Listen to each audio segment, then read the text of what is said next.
Today I'm using water to add interest to die cuts.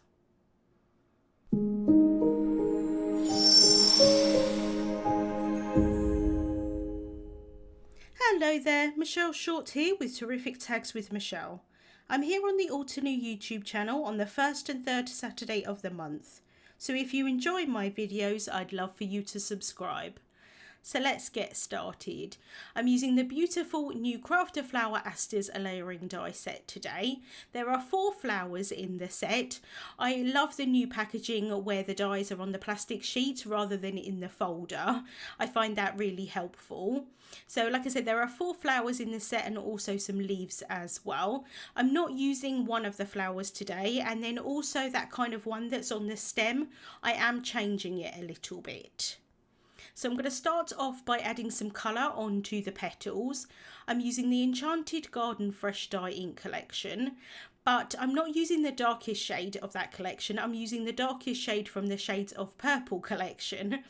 The Enchanted Garden collection is a little bit more on the kind of cool toned purple side, and the Shades of Purple collection is on the more warm toned side of the purples, and so it's quite nice to sort of mix and match them a little bit. I will say I tend to gravitate more towards the cool purples, but it's nice just to have a little bit of warmth with the Shades of Purple as well.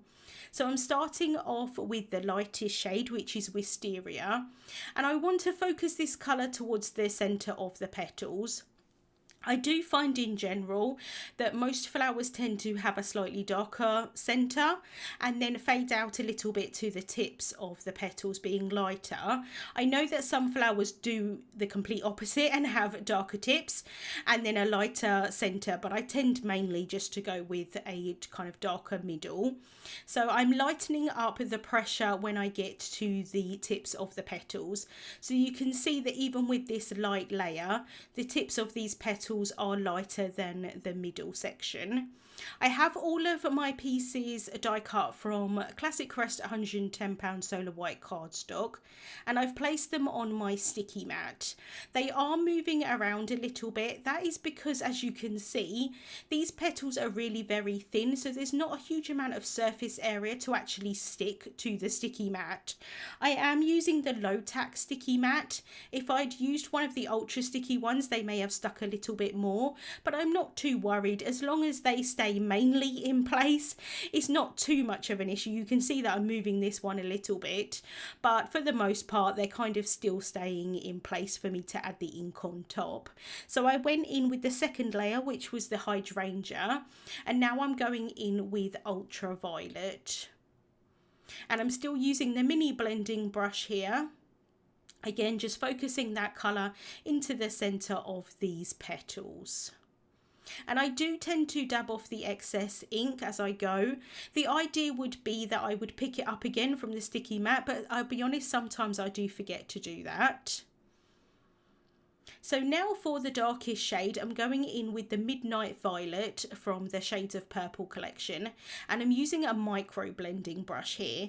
I thought that if I went in with a mini brush, it would cover up most of these petals, and I really do just want a little bit of this colour. It's difficult to see here as I'm adding it on, but in the finished result you can see that it just adds a few areas of more kind of a warmth to these purples, which I do really like. It's quite nice, like I say, to kind of mix and match them a little bit. So just adding a little bit here. I am going a little bit further up than what I would do if I was just using the darkest shade of an ink, just so that you can see it a little bit more. I can then set those aside to dry while I work on the flower centres. So I'm using the 2 lightest shades from the Golden Sunset Fresh Dye ink collection, grabbing a mini blending brush, and I'm just going in with a light layer of the Sunray. I did not realise at this point that I'd missed out one of the layers of the flower centres for the larger flower, so I'm going to have to cut that a little bit later. For now, I'm just adding a little bit of the chamomile colour just around some of the outside edges of these pieces here, just to add a little bit of extra definition to them, add a little bit of interest so that the colour is not completely flat. And then for the leaves, I'm using my favourite Green Valley Fresh Dye ink collection. I just love how bright and vibrant these greens are. So again, I'm using a mini blending brush here. And again, I'm going to focus the darker colour towards the base of these leaves so that I have the tips to be a little bit lighter. So I'm going in with just a light layer of the lightest shade, which is Firefly. I have cut more of these leaves than I think I actually need. It's always better, I think, apart from me accidentally missing out that flower centre, to cut more than you actually think you might need, so that then you've got options when you come to assemble the card. And then if I've got extra that I didn't end up using, I can pop them in with the packaging of that die set and they're ready to go for next time. So I added in a layer of the grass field, and now I can go in with Shadow Creek. I'm not using the darkest shade in this collection, just the 3 lightest shades. And then here, when I went to assemble the flowers, realised that I'd missed out that flower centre. So just added a little bit of ink to that. I can now start assembling these petal pieces, and you can see that fabulous keyhole system in the middle of these petals. So this one here is like a triangle shape, but they are all different shapes. I find this one in particular really easy to use because it's just a very simple shape and it lines up quite easily, one on top of each other. But most of them are really easy. It's just sometimes when you get to like the 5th or the 6th layer, sometimes they are a little bit harder to see, especially if you've got like a dark matte like I have. So I can now go in with that bottom layer of the flower centre. This is just so that you know where this piece goes on top that will cover up that keyhole system. So I can just add the liquid glue onto the back of that, and then I can finish off with this top layer here. And I like using the liquid glue so that I've got time to sort of wiggle them in place if I don't line them up properly. Although I do find that if these keyholes don't line up absolutely perfectly, the flower still looks really pretty. So this one here, you can see that it's a tiny little arrow. So that one was a little bit more difficult to line up. But these flowers have just got the 3 layers of the petals and then the 3 layers of the centres. So they're really quite easy to layer up. And then again, I can just finish off with that last layer of the flower centre. And then this flower here, I didn't end up cutting most of it out because I know that it's going to get covered up by the tag. So I just did the 2 layers of the petals and then that flower centre. But you can see here that there is a stem, there's also some extra petals, but you're not going to end up seeing that. So I didn't bother cutting those pieces out. I now want to add some interest onto the leaves and the flowers. So I'm taking some water and I'm mixing that onto a non-stick craft sheet. And I have a paintbrush here. I think this is a size 2 paintbrush. I'm going with a really small paintbrush here and I'm just picking up that water and then I'm tapping that brush and that's going to splatter the water onto these leaves. The inks that I've used are dye inks, so it is going to react with the water. Now, depending on how much water you add will depend on how much of a reaction that you get. Again, I'm using a very small brush here, so I'm just getting very small kind of dabs of that water. The more water on the brush, the more of a reaction I will get onto these pieces. You could go in and dab off the water once you've splattered it on, and that will create some lighter areas, but I decided just to leave it to dry as is. And you can see there that I've got that nice reaction with the ink. It's kind of lightening it up a little bit, that ink, kind of like bleaching it a little bit. So I'm just going to do the same thing here for the flowers. And I decided to do this after I'd assembled the flowers, but you could do it before if you wanted to as well. And then I thought it'd be quite nice to add a little bit of shimmer onto the flowers. So I'm going in with the iridescent shimmer ink spray, spraying that onto my mat here, picking that up with the same brush. And then again, I can splatter that onto these flowers. And the reaction is going to be the same because this is a water-based kind of spray, it is again going to react with that ink underneath, but also in this instant add more kind of shimmer onto it rather than just the water splatters. So you could definitely do one or the other, but I thought it would be quite nice for the flowers just to add that kind of shimmer on top. And you can see there the reaction of the water and then also that slight shimmer. So I'm going to set those aside to dry, and I have cut a Terrific Tags die. So this is the smaller tag in the Terrific Tags die set. I've cut that from Classic Crest 110 solar white cardstock, and now I can add some twine through the top, and I'm using my usual black twine here. So I've secured that at the front, and now I can tie that in a bow. And I tend to go in with a bigger bow than I need to start with, and then I can pull those tails to make it a little bit smaller, just making sure that that's secure there, and then I can cut those tails down with some scissors. And now I can figure out where I want this tag to end up on my card. You can see that I can bring in these flowers here to adhere them onto the tag. So my card is going to be an A2 size card, so that's a finished size of 4¼ inches by 5½ inches, and I'm really using this tag just as a base for the flowers to be on.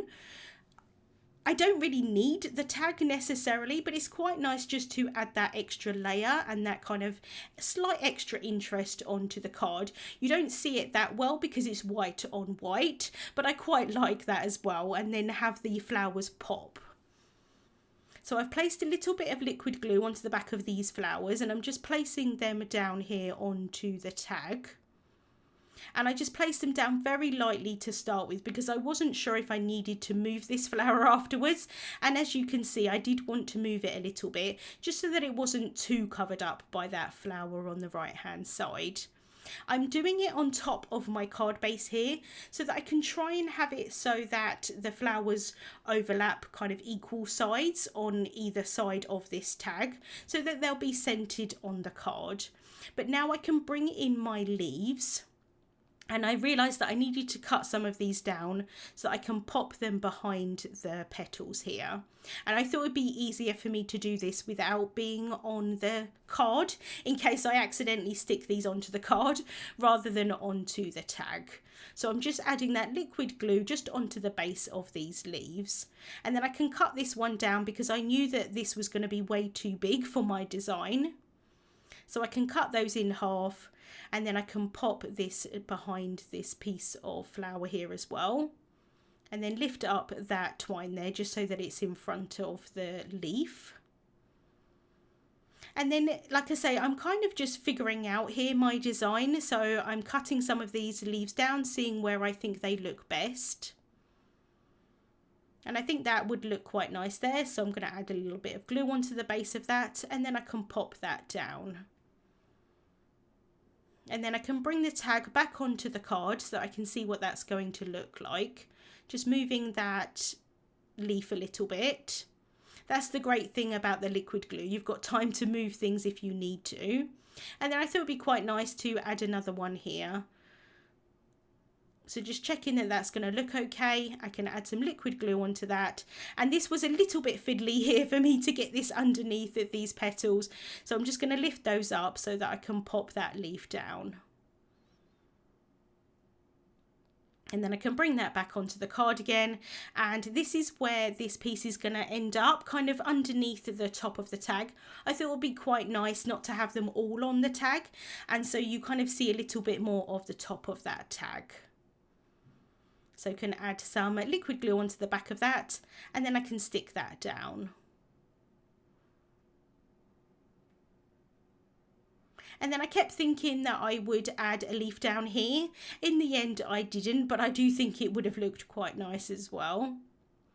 So I can now add some foam tape onto the back of the tag, and I'm using the 1-inch foam tape today. I want to make sure that this is really well covered so that it's got nice stability to it.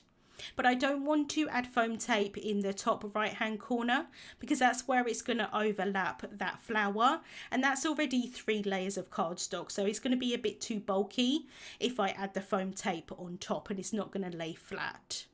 So I can bring in some glue tape just to add that onto that side, just to make sure that it's well stuck down. And then I can adhere that down onto my card base. So I'm just going to place it down really lightly to start with, make sure that I'm happy with the placement, and then once I am, I can press that down. I have then stamped and heat embossed a sentiment from the Soft Blossoms stamp set. If you've seen any of my videos before, you know that I absolutely love this set for the sentiments. I do love the image in it as well, but I really love the font on these sentiments. So I'm just going to pop that down there on the top right hand corner of the tag. I did add a little bit of foam tape onto the back of that. And now I can use my tweezers to lift up some of these petals just to give it a little bit of extra dimension. And then because I knew I needed something in that bottom little bit there where I kept thinking I was going to add the leaf, I thought it'd be quite nice to add some sequins. So I'm using the clear iridescent stellar sequins. I'm adding a small dab of glue, and then I can pop the sequin on top. And for some of them, the larger ones, I'll use the tweezers, and then for the smaller ones, I'm using the perfect picker. And I like to kind of just pop things underneath flowers and stuff like that. It kind of looks a little bit more organic. Not that you would obviously have sequins around flowers in real life, but I do think it looks quite pretty, and it just adds a little bit of extra shimmer and sparkle onto the card.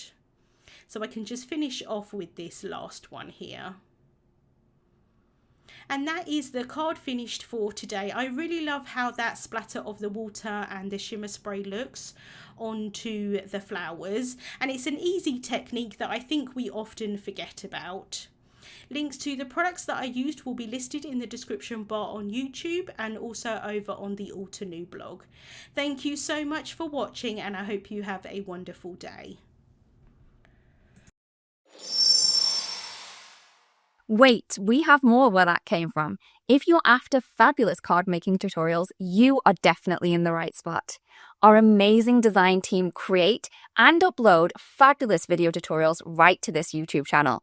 If you don't want to miss another amazing crafting tutorial, don't forget to subscribe and click that fun red button that you can see. Let's become paper crafting experts together.